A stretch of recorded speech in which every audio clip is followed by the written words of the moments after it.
Welcome back, everyone, to NFT Nation, the most relatable and reliable NFT and crypto podcast in the nation. And today, I am blessed to have Instagram and social media influencer Real J Sloan with me today. Jay's content is all about investing in many different assets like stocks as well as crypto in many different kind of financial tools, as well as he posts various things like fitness as well as his lifestyle, and he's teaching everyone all along the way. So without further ado, I would like to give Jay the floor and let him introduce himself. What's going on, y'all? So my name is Jordan, and I originally grew up in OKC. If y'all don't know, that's Oklahoma City. And then probably when I was around like 13, I moved down to Texas. And then just how it happened, so it was the first start for me. And then from there, COVID hit. Just to fast forward a little bit, COVID hit, and I was going to nursing school. I was just about to go to nursing school. And then so when that happened, everything turned virtual. Then I lost my passion and motivation for it. And then I was just in a moment where I was like, man, I got to see how to get to the next level without going to school. When I found out what I found out with the knowledge I've got. And I was just like, I'm finna put 2 feet in and then I started getting into options trading, NFTs, and crypto. And then now I'm just growing from here and just leveling up. So I'm just thankful. Yeah, awesome. I'm really happy to have you on here today. Hopefully, we can learn more about what you do and kind of so everyone can look into who really is Jay Sloan and everything. But for my first question I have for you today is, you mentioned how you were actually going to nursing school before you started all this. What made you want to be a nurse? Oh, that's crazy. So actually, when I was around in high school, um, I was going through just like a career of something. I knew I wanted to help people, and I was going back and forth between policing and nursing. And so during that time, I was in policing, and I was about to go to the academy. And then when I started college, I just instantly flipped to wanting to be a nurse. I liked how things ran. Um, I've been to like a couple like events, and I seen like hands on. It was crazy. And then like I said, COVID hit, and then all of that went down. I lost the motivation, and I said I want to work for myself. And then that's Awesome. when I just started investing. Oh, that's awesome. That's kind of like a you didn't really know what you wanted to do, and then eventually you found your calling. If that makes sense, that's really cool to hear. But like kind of more about your early life and everything. When you were growing up, were you ever exposed to finance or investing or anything like that, or was it all brand new to you like recently? Oh, it was all brand new, and like nobody knew about it where I grew up from. It wasn't like died or nothing, but just nobody had the knowledge, or we just wasn't exposed to it at the time. So then when I got exposed to it, was actually crazy. Was when COVID hit and TikTok, I kept seeing it on my feed. So I started liking the videos and picked it up on the algorithm. So I constantly seen it.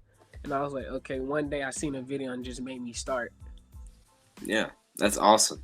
I like you had a simple kind of getting interested in it. I think a lot of people can relate to that because I think a lot of people get started with investing, especially like the younger people. They just see stuff all over social media and they're like, maybe I should look into this. Maybe I would I need to think about investing in like my future wealth, if that makes sense. So yeah, it's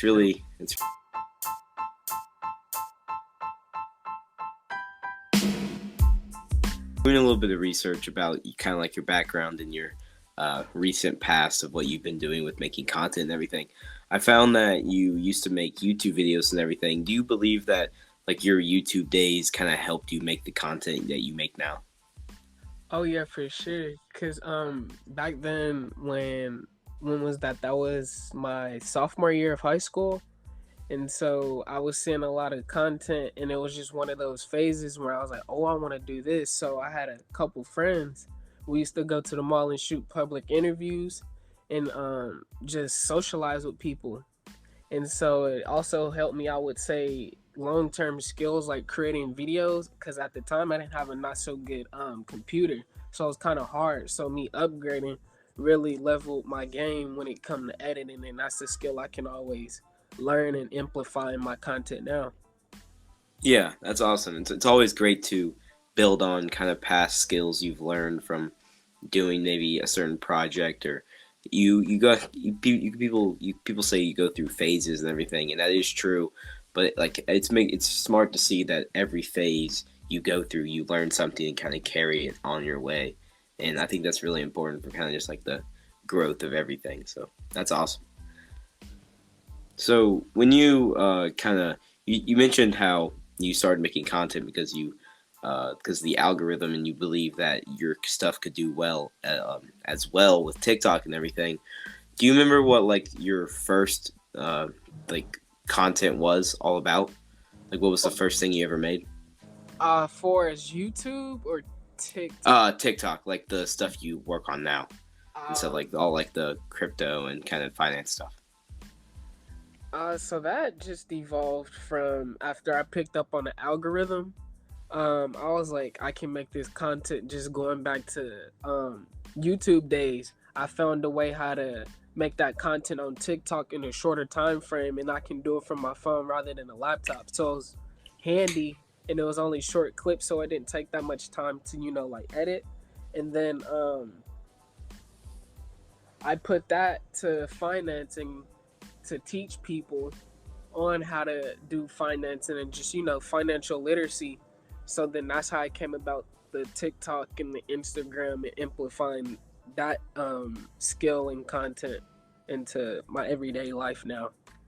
Oh, awesome! Yeah, I can see how we're kind of similar, especially with the kind of educational, For sure. more short-term stuff like that. It's really nice to see that we are similar, one and the same. But how long would you say you've been making content? Ooh.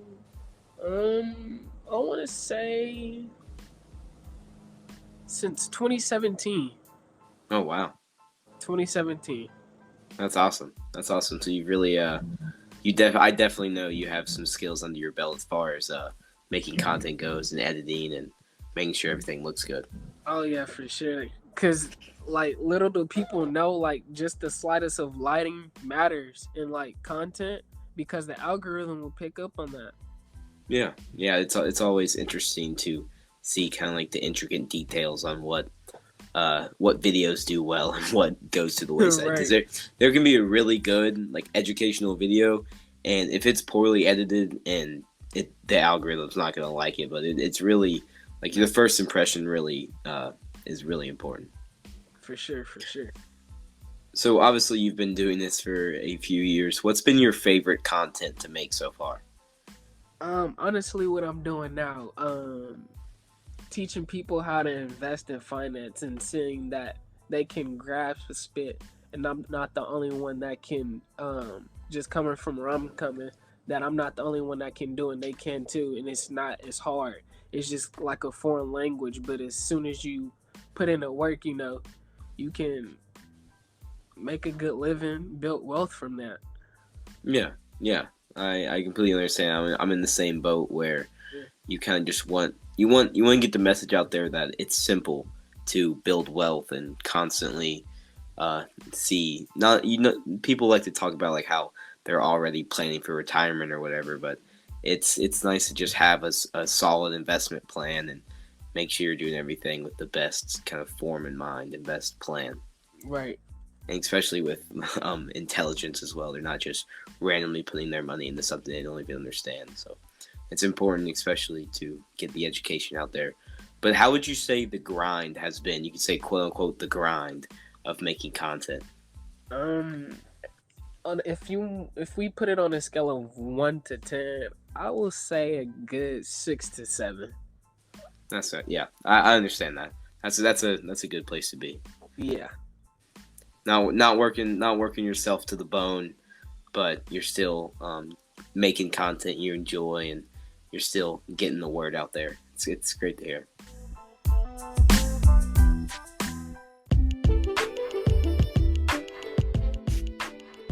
So to get more into the content you make, like investing and personal finance and everything, why would you say you enjoy trading options so much and all that?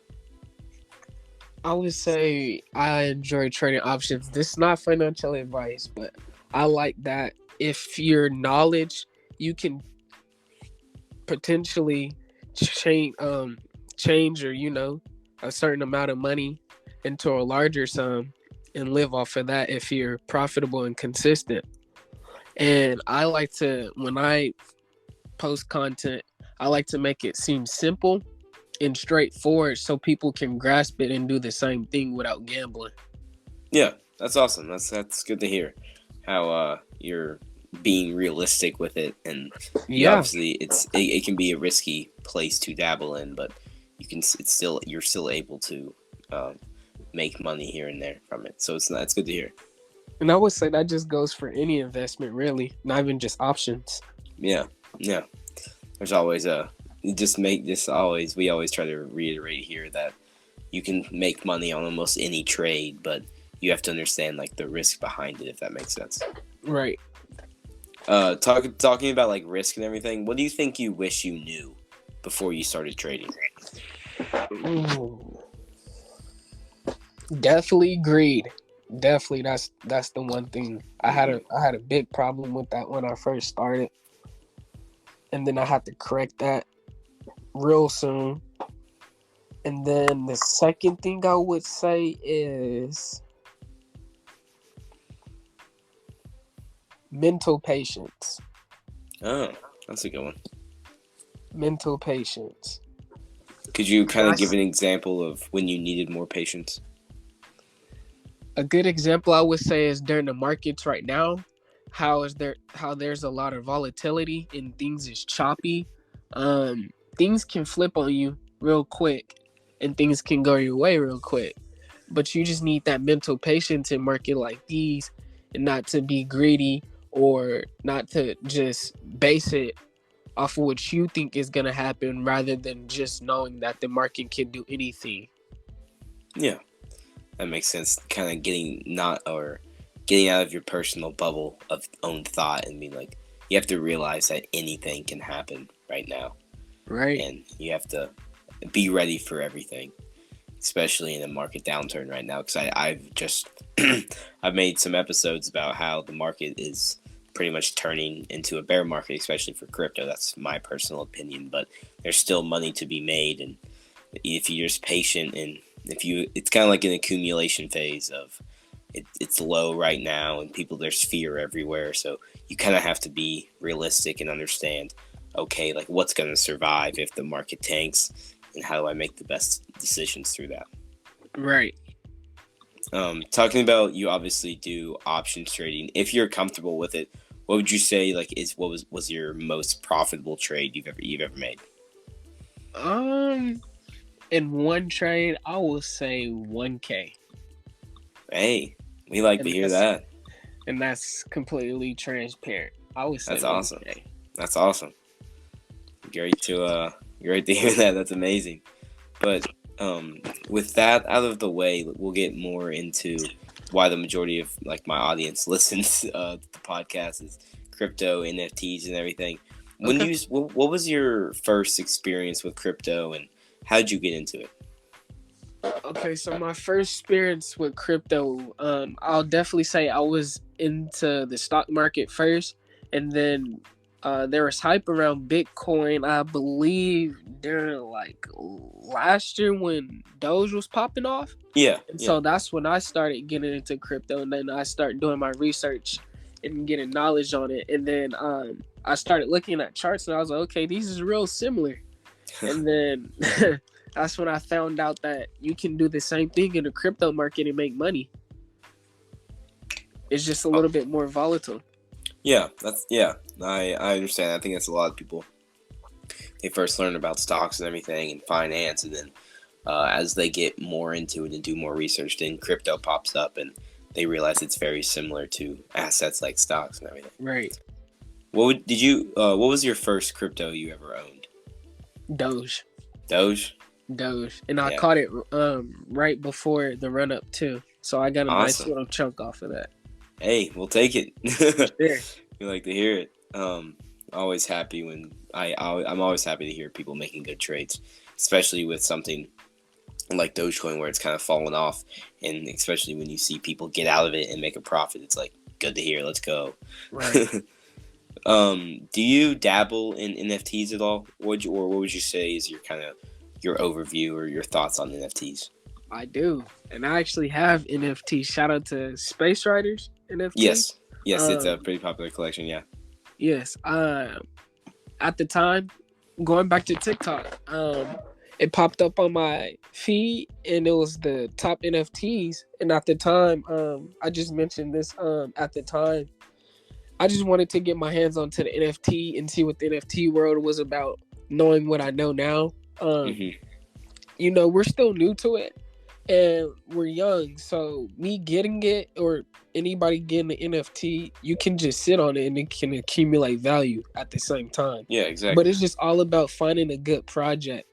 And when I got into that one, it was just for fun. And then it actually started to turn out to be something. So I'm happy for that. Wow. Yeah, I mentioned. I think you posted on your story about how you didn't really know what was going on, but it ended up being a pretty good investment. Which Right. is, I think a lot of people have not I don't think people have done that a lot with NFTs, but they've bought something not really knowing what the potential value of it was, especially with the Mm-hmm. collection. And then they get into the NFT community and they'll join a community like the NFT you own, and they're like, wow, there's actually a lot of value to this. I'm gonna hold on to this, and that they learn NFTs like there's a lot of people that make the mistake of buying an NFT then learn what an NFT kind of is after it, just Right. because they just are kind of greedy, like you said earlier, and just dive into it and don't really know what's going on, and then they eventually learn, and they own the NFT, they learn, and it's like, wow, the NFT market does have a lot of future. Like this is valuable and like everything like that. Yeah. And that's that. I feel like that's how the NFT market is a little bit too. A lot of people is just diving in it just because it's an NFT, but they're not really looking at what's the backing behind it. And because there's really some good projects and communities out here, like the one I'm in, they just did a partnership with Bridger. So soon we should be able to be able to customize ours actually. Yo, that's so cool. I always love seeing NFT communities do big projects with companies or anything like that just to show real value to the community and give back to the Exactly. people who have invested into the project. It's dope. But would you say other than that, would you say you've dabbled in NFTs or any other, or do you is that the one you kind of like talking about most? That's kind of the one I've talked about most. NFTs. I'm still not, big into that. I'm still it's more like stocks, crypto than NFTs, just because it's still new, and you just want to make sure you find value out there. But my next one, I was looking at imaginary ones. I like their project. Oh yeah, that's a really famous project that's been Yeah, getting a lot of hype in the community. It's I'm pretty excited for it. that I one's the same one. Yeah, yeah. Especially not only is the community really big and you can tell there's a lot of pride in it. The art is also sick. Yeah, So they it's put a dope. lot of time into that. Yeah, yeah. But talking about like NFT prices and how you have actually yours has increased in value and everything. A lot of people in the market have not are not in the same boat as you with that. And what's kind of your opinions on like markets as a whole falling right now and kind of a lot of money leaving the finance space? Where we're at with the markets right now, a lot of it's just due to inflation. Hmm. Prices is insane, and there's really nothing we can do about it. And you know how they say everything that goes up has to come down. I feel like everything's just running its course, and over time we'll be good. But you just have to find value. You have to find things that's worth it, has backing. Um, all of that you have to take into consideration during these times because you can't just be putting your money anywhere because the markets is so volatile in the we're heading into that recession / bear market territory, you can get flushed out real quick. Yeah, it's hard to find some positive sentiment around the markets right now, especially with falling prices almost everywhere. But I will say, especially with the crypto kind of side of things, even though prices are falling, there's a lot of companies that are continuing to build, and no one's really giving up on it. No one's giving up on the space. If that makes sense. Like the developers are still building projects and everything, and especially similar to like the stock market, there's still value to be had. Like companies that you wanted to own when their stock was high, like it's still the same company as it was, just it's kind of cheaper, if that makes sense. So I personally, obviously it's not financial advice, but I personally think it's like a great time to get into like index funds and kind of your S&P 500s and everything, stuff like that, just because it pretty much, the market almost always goes up in the long run. So it's just, if you're gonna buy it, you might as well buy it cheap. Might as well. Yeah. So kind of we'll finish off with the finance and everything, and the content you make around that. What do you think is, to kind of for the last question about your content, what do you think is like the best video or maybe piece of content you've made that's helped the most people? Or like maybe the most educational thing you've made? It had to have been some recent content I just posted. And off the top of my head, websites I use to find stock and crypto plays. Yeah, I think I've seen that one. I can tell. Yes. It was pretty educational on, because a lot of people, I think they want to learn or especially get into investing and everything, but they don't even know where to start. So especially for someone seeing that, they're like, okay, now I know where to go if I'm having trouble learning something or I want to get into something. So that's perfect. Exactly, and they're all free too. Yeah, I can tell there's a lot of content out there now, not only like through social media and everything, but just in places in general to get free information about stocks, crypto, honestly, almost anything. The internet's crazy. So when people have excuses of like, oh, it takes too much money to get in, like I don't have enough time to start investing and everything, like there are so many free resources we have available, and it's just whether or not people want to actually take advantage of them. That makes sense. And what I like to say is YouTube University is your friend. Exactly. I learned how to make this podcast off of YouTube. I got into finance off of YouTube and everything. It's crazy. You can learn anything. Anything. It's on there. But talking about your content and everything, not only do you make content about just finance and investing and everything, you also make kind of fitness content and kind of just like a positive message content as well.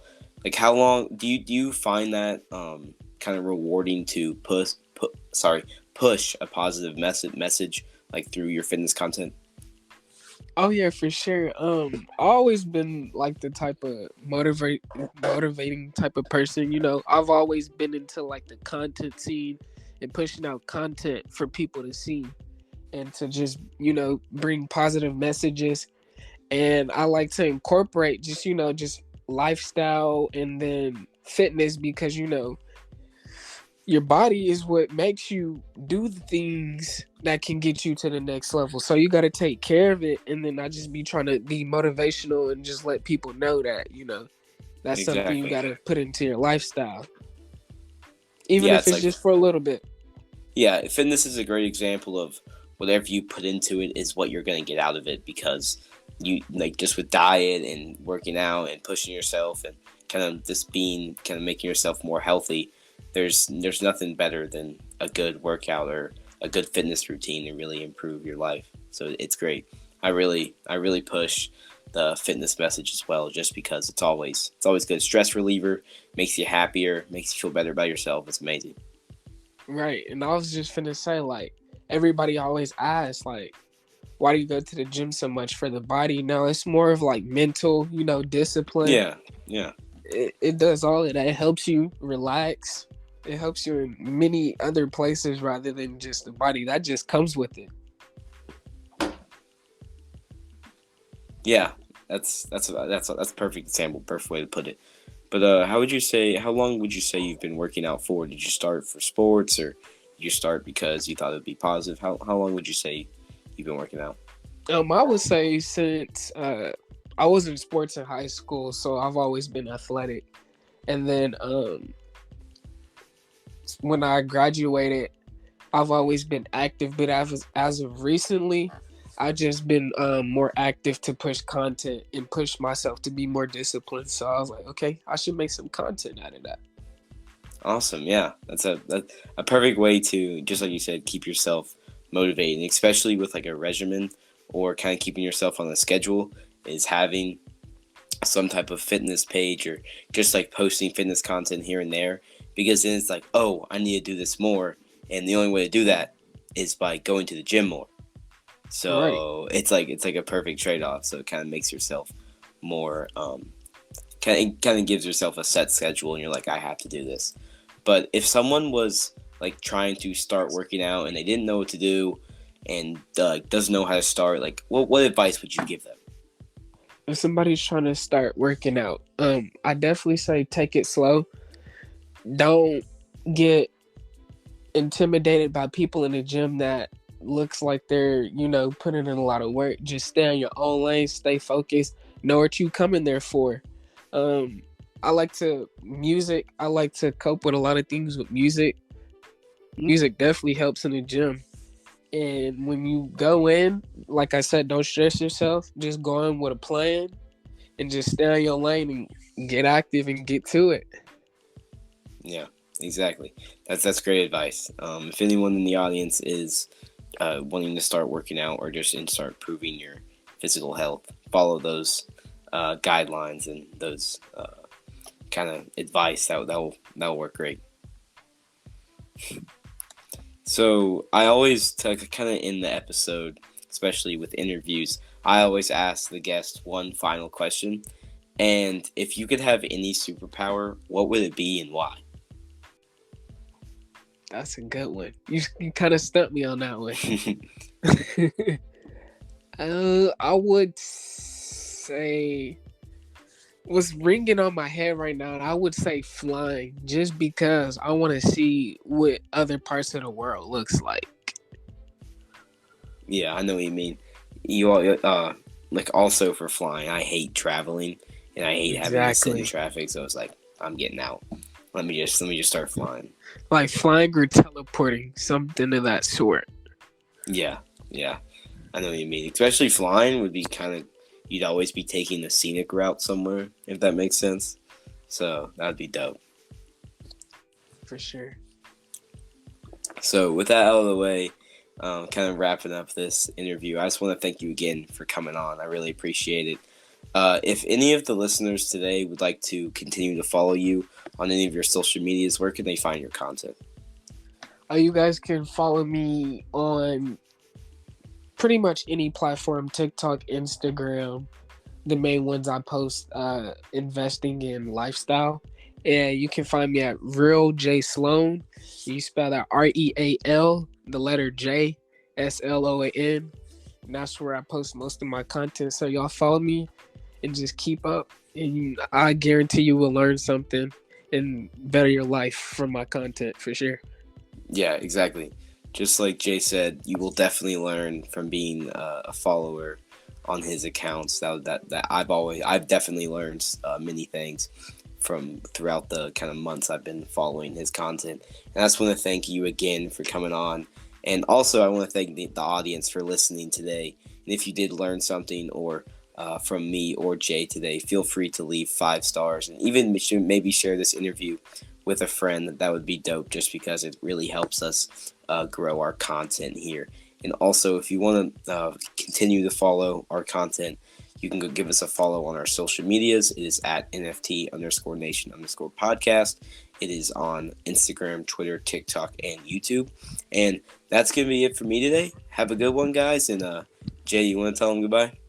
Yeah, y'all have a good one. Y'all have a good night. Keep grinding for what you want. Never give up. You can get there someday. And if you just stick with the process, it'll be all good. And I just want to say thank you for having me on here.